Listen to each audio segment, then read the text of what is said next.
Senator Dan Sullivan is a member of the Armed Services Committee and a former Assistant U.S. Secretary of State. Let me ask you, sir, first, if you could explain to people why the hearing was closed and that the testimony was behind closed doors. There might be a very good reason for that. Would love to hear it. And what you are able to tell us about what he said, given that it was behind closed doors.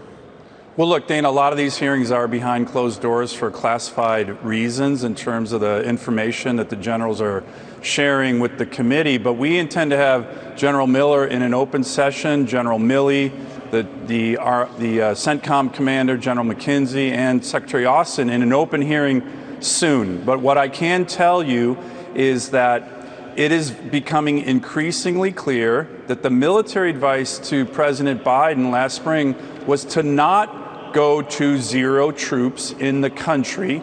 He rejected that. But really more importantly, in some ways, is that some of the military advice also predicted the chaos that we're seeing right now. He rejected that. President Biden rejected that, even though he was forewarned. And again, I think this foreign policy fiasco, given that he was given this advice, these predictions of chaos, is something that President Biden solely owns. And Anthony Blinken likely agreed with that when he said at the beginning of the hearing that all the public hearing yesterday, all calls ultimately come from the commander-in-chief.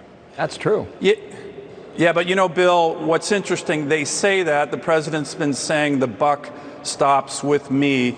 But look at Blinken's testimony. What is he doing? He's essentially blaming President Trump.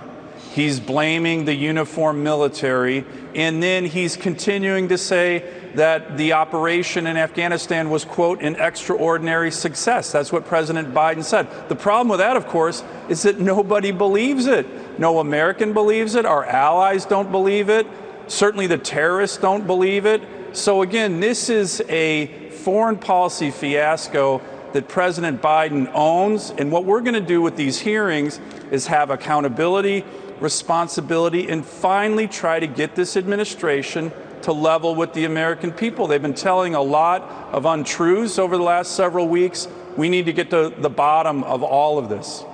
Senator, it does seem to me like you could look over the past few weeks and what we were literally seeing with our own eyes and the people we were talking to on the ground were telling us a very different story than what you were hearing from the administration. And in some ways, you can see that the administration is trying to turn the page. They would rather talk about Build Back Better and anything else than this issue, but they seem very detached. I am curious for what you hear from constituents. But you have a pretty heavy national security constituency there in Alaska. What are they saying? So, Dana, it's a great question, and I mentioned this to General Miller yesterday. I've never seen my constituents, who are very pro-military. Alaska has more veterans per capita than any state in the country. They are livid. They are so mad. They want accountability. I've never seen an issue where my constituents are so mad, and some of it goes exactly to the issue that you just raised.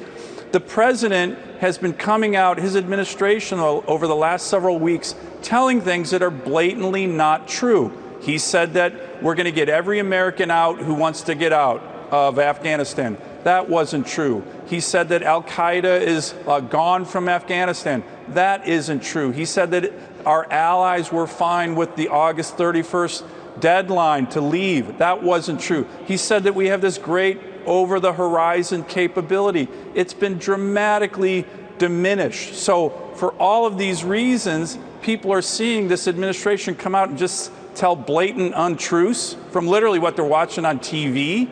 And it's frustrating, and that's why people want accountability, and they want these hearings to dig deep. Okay, just one last point here. The president has said he said repeatedly that he listened to the advice of his commanders, especially on Bagram and all that stuff.